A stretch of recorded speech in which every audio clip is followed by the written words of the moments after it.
Welcome to Chillin' 101. We hope this video helps. In this video, I will explain how to make chocolate pearls. We'll cover everything from selecting your ingredients to the final presentation.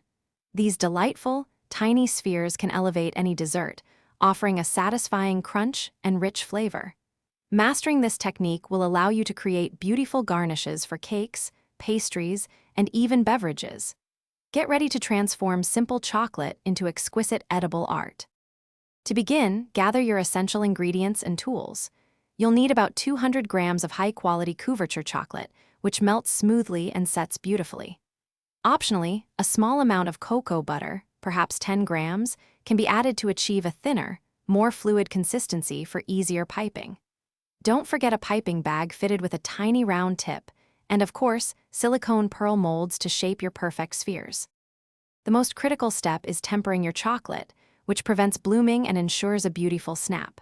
First, melt your chocolate to 45 degrees Celsius, then cool it down to 27 degrees Celsius while stirring constantly. Next, gently reheat it to 31 degrees Celsius. Once perfectly tempered, carefully pipe small, even drops into each cavity of your silicone pearl mold, filling them completely.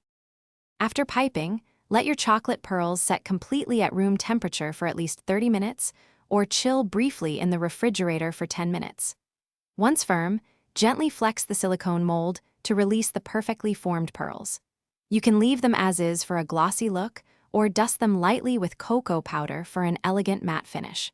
Store your finished pearls in an airtight container for up to 2 weeks. Thanks for watching.